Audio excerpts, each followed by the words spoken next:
be jointly controlled. By who? Maybe me. Maybe me. You want the United States to be in Me control and of the Israel? Ayatollah, whoever the Ayatollah is, whoever the next Ayatollah. Look. History is there. If you don't want to learn from it, you'll be punished. Sasa jamii zetu zinapuuza sana historia. Lakini nakwambia, Wairani kinachowafavor is history. Kwa sababu wana historia ya zaidi ya miaka 2000. Si umenielewa?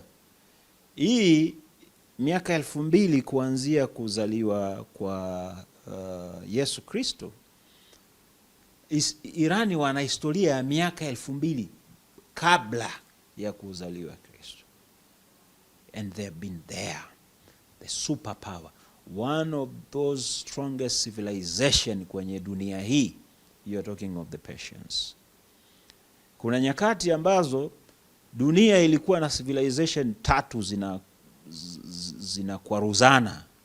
You have the Greek, the Hellenic civilization, Roman civilization, and the Persian civilization. Nani hapa miaka 200-300 kabla ya Yesu. Lakini unaongelea Persian kabla miaka 2000 kabla ya kuzaliwa kwa Jesus. Wapo wametengeneza ustaarabu wao, wametengeneza utamaduni wao, ile culture. Lakini wakaja wakapata backup nyingine. Kuanzia karne ya 7 Uislamu, karne ya 8 Uislamu ulivyoingia Furs, ulivyoanza kuingia ile Persia. It's another backup. Waka integrate ile Persian culture with Islamic ingredients. So you have another package of very sophisticated civilization, very sophisticated culture. So umeelewa?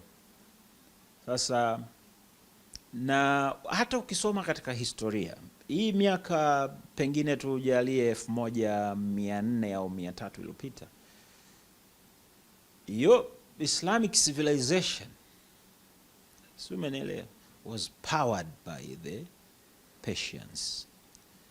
Most of these great ulama, great scholars kwenye fiqh,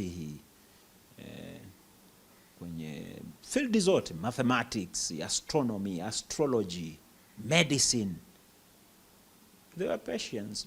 Majority were Persians. So unanielewa? Why is historical? Wako favored na hiyo historia. Tabia, historia inajenga habit. Habit inajenga historia. Yes.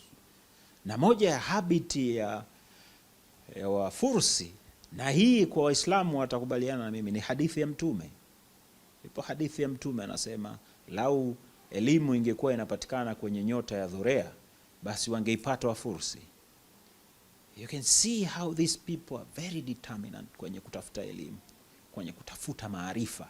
Na ni kwa sababu gani? Salman al-Farisi alitoka Fursi kwenda Arabia kutafuta Mtume, kwa sababu alisikia nyakati hizi kuna Mtume atakuja, na ndo nyakati hizi. Kwa hiyo akatoka kwao. Wakati hiyo hao walikuwa ni Zoroastrians, Majusi wanaabudu moto. Sasa nataka nikamtafute huyu mtu ambaye anasemekana atakuja. Lile likamuimpress Mtume, akasema kwamba lau elimu ingekuwa inapatikana sasa hivi, tuseme sayari gani kaka? Pengine Mars huko, hawa watu wangekuwa wa kwanza kuipata, kwa sababu ile passion ya kutafuta maarifa, kutafuta elimu. Na iko hivyo, wametoka Wafursi, kutoka Fursi kuja Baghdadi, kuja Misri, maeneo, nchi zote hizi za Kiarabu kuchukua elimu, kusoma elimu. Na wao wakaingiza, wakaweka mchango wao katika Islamic, what we call Islamic civilization. Sasa halikufa hilo, halijafa hilo. Wafursi ukienda kama unafuatilia, ukienda kwao bado wana ancient hiyo Middle Age architecture ya Middle Age, karne ya 9, 10, 11, 12, 13, 15 bado wanayo majengo yao hayo na wameyatunza vizuri, bado wana hiyo culture, architecture, artistry, si umenielewa? They are very good kwenye poetry, kwenye kila kitu. Sasa tunakuja kwenye modern time ambayo it's a time of new technologies, new inventions zipo. Kwa hiyo Irani wamefanikiwa kwa kiasi kikubwa kuinvest kwenye technology, kwenye maarifa, kwenye elimu. How do you compete with people of this world? The giants, hao ni giants, unashindana nao vipi kama huwekezi kwenye elimu? Kwa wao walichokifanya ni kuwekeza kwenye elimu. Na kwa nini? Ni kwa sababu mwaka 79, baada ya mwaka 79 Wairani walikuwa hawawezi kwa sababu ya vikwazo for over 40 years kaka. Over 40 years wako kwenye vikwazo. Hawawezi hata kuimport dawa. What do you do? Nilikuwa namuona mmoja katika Profesa Marandi anasema haya yote thanks to Khamenei. Khamenei alisema kwamba we have to build Irani ambayo itakuwa self-sufficient. Self-sufficient. Kwenye kila kitu. Sasa you can imagine viongozi wao, waziri tu ni PhD holder, waziri wa nishati ni mzuri kwenye mambo, ana PhD kwenye geology. Wao unaweza ukaona kaka, unaweza ukaona hawa watu walivyo hatari, kwamba wanaweza wakachimba milima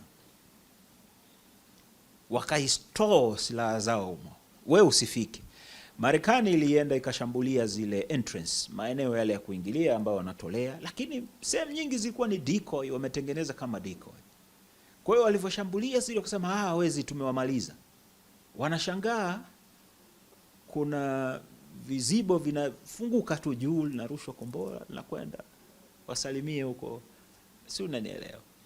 Sasa elimu haiwezi kumtupa mtu. Elimu ni uwekezaji ambao unaweza ukaona usione faida yake leo, lakini faida yake inalipa. Wairani wamewekeza kwenye elimu na maarifa na teknolojia kaka. Ni tofauti. Ukiangalia Dubai, kuna uwekezaji mkubwa sana pale. Mkubwa sana. Billions of dollars zipo pale. Makampuni, lakini is it indigenous? Is it indigenous technology? Ni watu wametoka nje wanakuja na teknolojia yao wanawekeni hapo. You cannot access.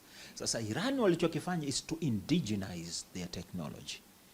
Chukua hiyo ya kwao, walibaki wakati baada ya mapinduzi. Kuna vitu walibaki navyo. Ndege, walibaki na silaha, AK-47, silaha zote walibaki nazo. You have to indigenize. Kuzibadilisha, tutengeneze with the local context, with the local materials that we have. Sisi tutatengeneza silaha bora zaidi. Now, it has been to a surprising for everyone. Kaka, mimi na wewe tulijua vita imeisha siku ya kwanza. I remember you called me, tukawa tuna brainstorm pale itakuwaje na nini. Lakini no, dunia ilikuwa haijui kwamba kuna maisha nje ya Teherani. Kuna maisha nje ya wale wakina Khamenei, wakina Ali Larjani, wakina nani, wana maisha mengine tofauti kabisa. Ukitaka kupata ushahidi wa knowledge, invest kwenye knowledge. Angalia literacy rate ya Irani. Kuanzia mwaka 79, wanasema wameacha 79 ilikuwa literacy ilikuwa almost 40. Sasa hivi is more than 98. Youth literate ile rate ya nani ya vijana astonishing brother. Watoto wa kike ndio usiseme. Irani population yake 60% ni watoto wa kike ambao wamefika chuo kikuu. Ndio wamo kwenye viwanda humo. Can you imagine?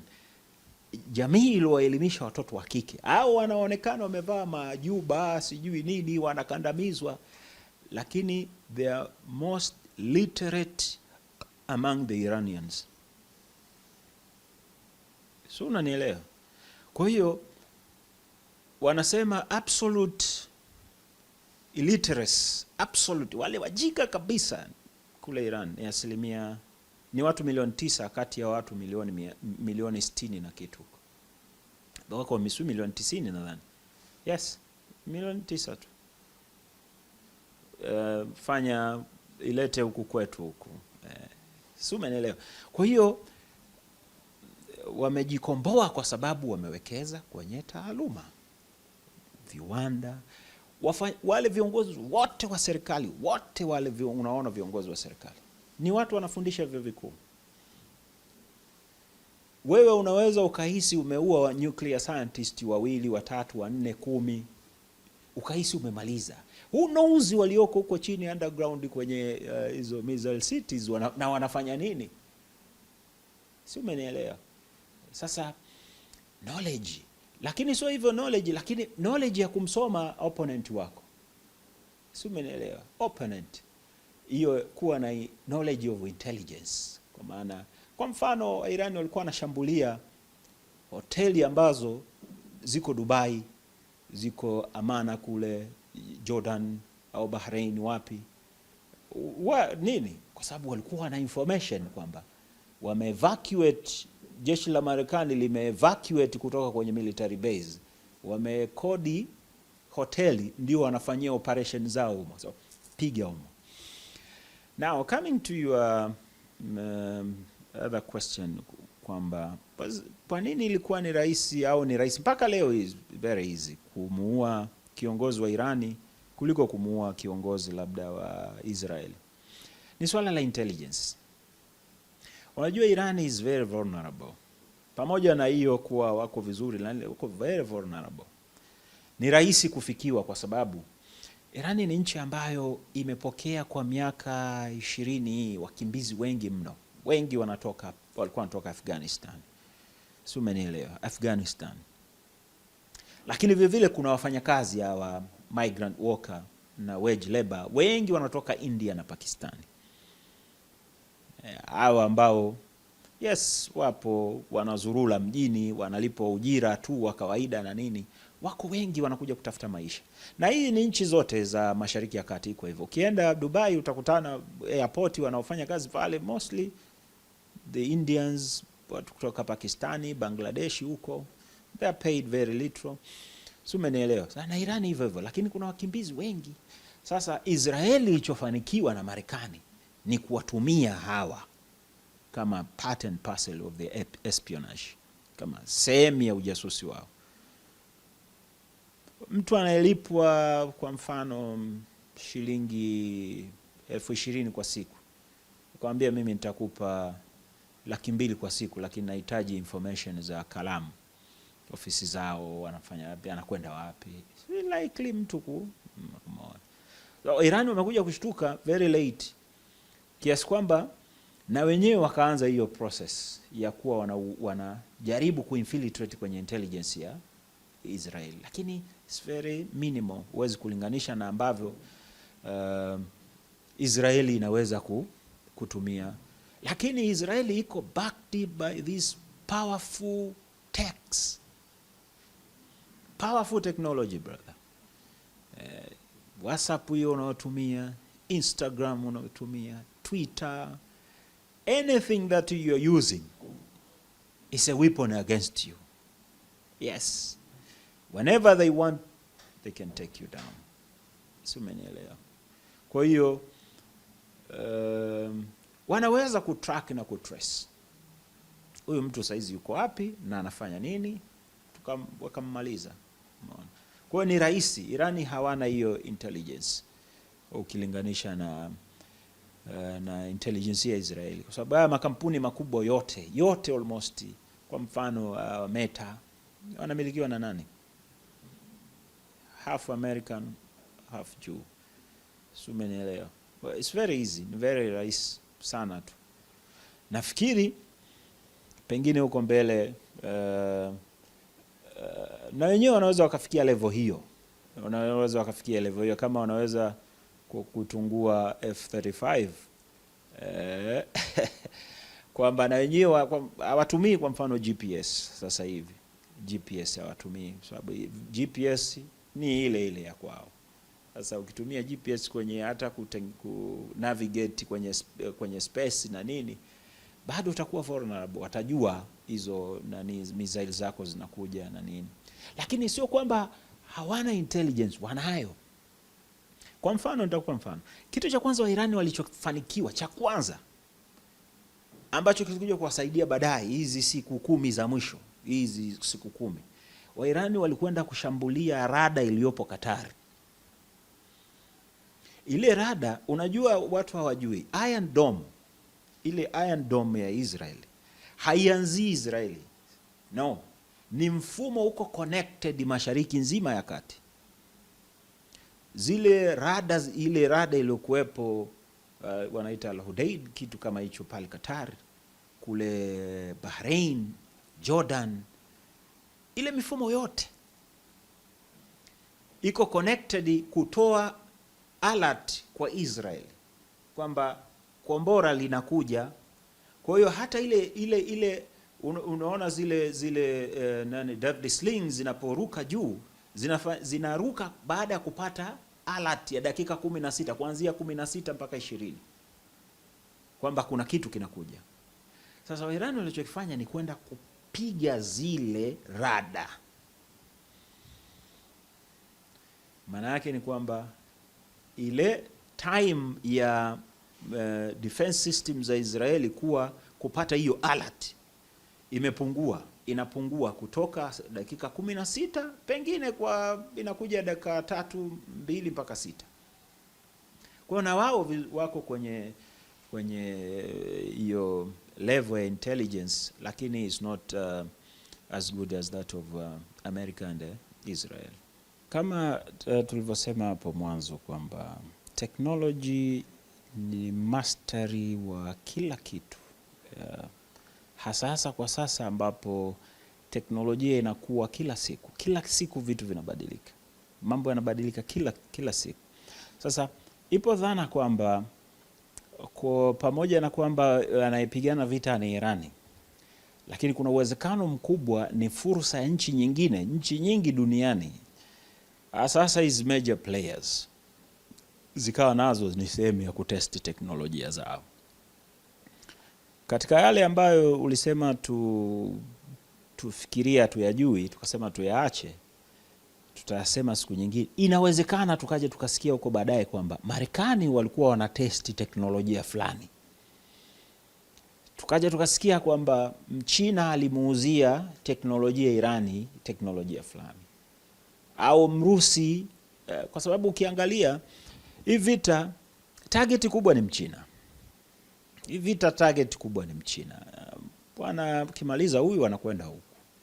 Sasa sidhani kama Mchina anaweza kaa relax, kwa sababu na yeye pia ana investment nyingi huku Mashariki ya Kati, Dubai, Katari, wapi, Saudia, ana investment zake. Sasa ipo dhana kwamba kwa mfano tukio la kuangushwa kwa F-35, inasemekana wapo wanaamini kwamba ni teknolojia ya Irani wamemaster hiyo, to track hiyo hit, kuikamata hiyo signature ya hit inayokuwa produced na F-35, kwa sababu ile kwenye rada unaweza usione. Ikitokea umeiona, ukilock, yule rubani wa F-35 anajua, kwa hiyo anaweza akajiandaa, yani kukwepa. Sasa ni tofauti na hit signature. Hit signature ni kwamba ukilock, rubani hafahamu, yani kwamba akija kufahamu inaweza kawa iko too late au very close. Sasa ipo dhana nyingine kwamba teknolojia ya hit signature ni ya Mchina, na inawezekana Wairani walijua kwamba katika vitu vitakavyowasumbua ni hiyo F-35, Kwa hiyo wakajiandaa pengine kuchukua teknolojia kutoka China na Urusi.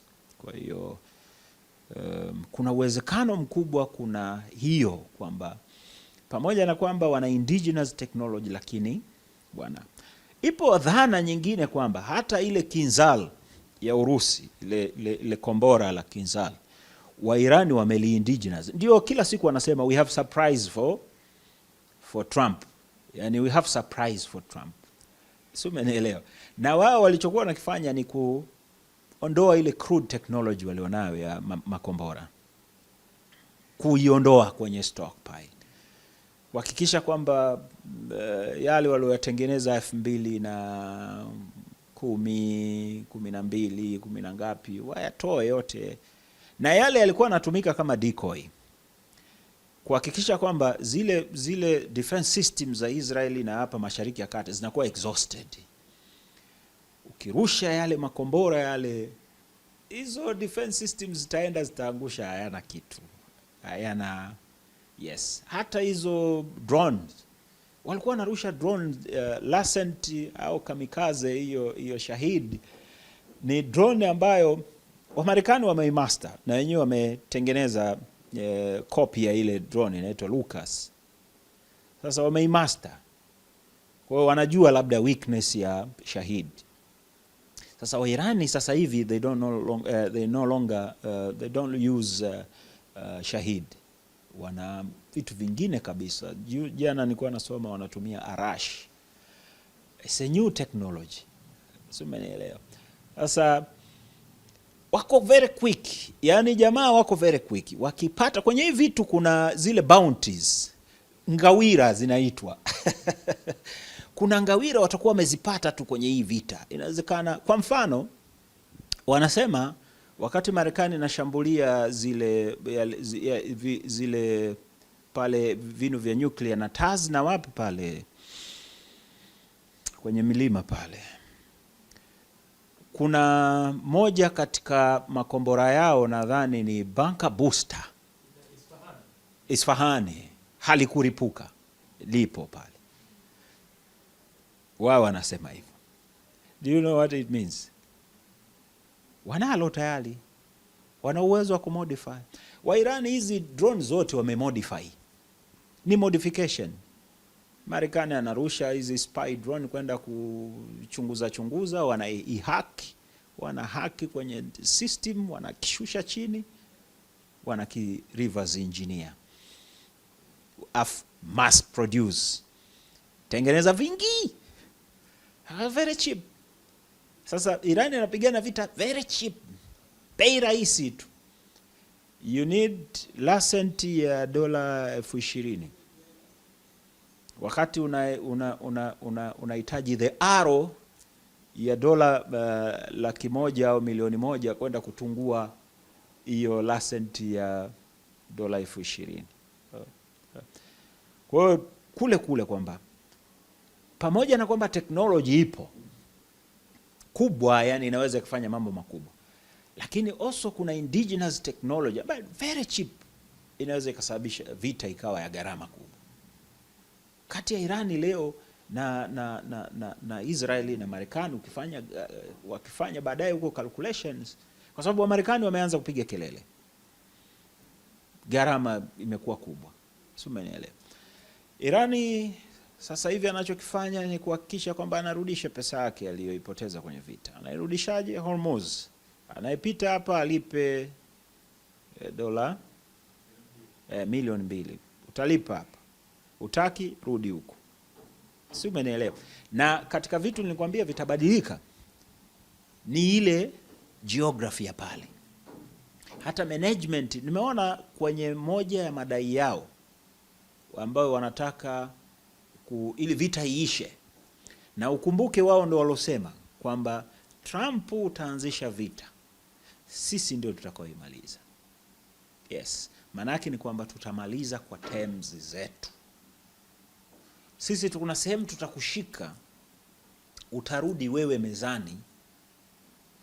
Tangu vita imeanza wanasema Trump ameshatafuta usuluhishi zaidi ya mara 10. pita sijui Egypt, jamani ongeeni na watu vita iishe. Anambia no, haiishi. Tutaimaliza sisi. Kuimaliza sisi kwa maana ya kusema sasa vita iishe, lakini kwa terms zetu. Na moja ya terms zao ni kwamba tunataka sheria mpya zitakazotawala, zitakazolinda the Strait of Hormuz, ikiwemo kama watu wanalipa pale Suez, na hapa watu walipe. Meli zote zinazopita hapa zitalipa, na sisi ndo tutakao kuwa in charge. Ndio maana Trump anasema will be managed by me and the Ayatollah. Yes, kwa sababu haiwezi kuwa the same, it won't be the same. Kwa sababu Wairani wanajua now we have the upper hand. Sisi ndio tuna mkono wa juu. We can dictate what we want. Na I tell you, dunia haina sababu ya kubisha. Watakubali tu kwamba sawa, tuta create mechanism ya kuoversee Hormuz, na obviously Iran itakuwa mtu ambaye anafaidika zaidi. Kwa hiyo kule teknolojia ni kitu muhimu, na ndicho kitu ambacho kinawafavor wa Irani, na inawezekana wakawa wamerudishwa nyuma kwa muda, pengine wamerudi nyuma kutokana na hii vita, na inawezekana hii vita pia ilikuwa lengo wa kutaka kuwarudisha nyuma kidogo, pengine intelligence ilikuwa inaonyesha wanakwenda speed. Lakini I tell you, dunia sasa hivi inajua Iran inaweza ikafanya nini, na itakuwa ni ujinga siku ambayo mtu mwingine atataka kurudia kufanya hiki kilichofanyika, kwa sababu mambo yatakuwa mabaya. Na I don't want to predict, lakini mimi naamini kutakuwa na mabadiliko makubwa mno kwenye serikali mbili hizi. Moja kati ya serikali mbili hizi, ya Israeli au ya Marekani. Tujipe muda, lakini naamini kuna mabadiliko makubwa yatatokea kwenye hizi nchi mbili, either Marekani au Israeli. Marekani haitakuwa the same, hata Israeli inawezekana Israeli pia isiwe the same. Wamarekani wamejikuta katika nyakati ambazo ni ngumu zaidi kwa sasa. Unajua, inaonekana sisi wa huku Afrika hatujasoma, sio? Hatujui ulimwengu. Lakini nakwambia brother, Ulaya na Marekani kuna watu wengi sana ni wajinga. I tell you. Wapo pia kama huku kwetu ambao ukimuuliza Kenya iko wapi hajui, au Tanzania iko wapi hajui. Africa is just a marginal to their conscious. Ukimuuliza kuhusu Mashariki ya Kati hajui. Wengine ni watu wako aged, anakiulizwa anachokijua ni propaganda anazozisikia, pengine kuhusu Afrika, pengine kuhusu Mashariki ya Kati. Ni propaganda anazozisikia kuhusu Waarabu, kuhusu Uislamu. Yeye mwenyewe yani kwa effort yake kujaribu kutafuta information hana, yani iko hivyo. Sasa it's a brainwash from childhood to adulthood. Mtu amekuwa brainwashed. But Israeli taifa la Mungu, Israeli is our partner. Israeli, if you bless Israeli, God will bless you. Amekuwa katika mazingira hayo, si umenielewa? Sasa with the emergence of many Muslims now in America and Europe, imetengeneza chuki kwa Wamarekani wengi dhidi ya watu ambao sio Wamarekani au sio Waisraeli, hasa Waislamu na Waarabu. Sio, unanielewa? Sasa Wamarekani wanajikuta yaliyotokea, kwa mfano yaloanza kutokea September 11, yakaja war in Afghanistan, war in Iraq, Gaza genocide. Si unanielewa? Yote haya yamebadilisha picha ya watu wengi Marekani na Ulaya. Macho ya watu yameanza kufunguka. Kwa sababu gani? Wakati sio kwamba mara ya kwanza Israeli inaua Palestina. Imeua miaka mingi. Since 48 first Nakba na nini vitu kama hivyo. Lakini yalikuwa yanafanyika, nobody ana access na hizo information. Tunasikia tu kwenye redio. Sasa hivi mauaji yaliyofanyika Gaza yamefanyika, kila mtu duniani anaona. In real time brother. Real time. Yani linarushwa kombora, watu wana uwezo, yani waliopo karibu wanaliona, linakwenda linagonga nyumba, linaangusha, msikia wamekufa watu 200. Wanakwenda Red Cross au watu wengine wanaenda wanatoa, wanakuta miili imesambuka, watoto wameuawa na nini. Kwa hiyo in real time tunaweza tukapata hizo information. Kwa Wamarekani sasa wameanza na watu kutoka maeneo ya Ulaya kuona hizo atrocity kwa macho yao. Sio from the hearsay, mmemsikia mtu anasema, wameona. Sasa akili zimeanza kufunguka kwamba no, but these people do not have problem. Watu hawana shida. Unawezaje kuua watoto ukasema wana tatizo? Watoto wana tatizo gani?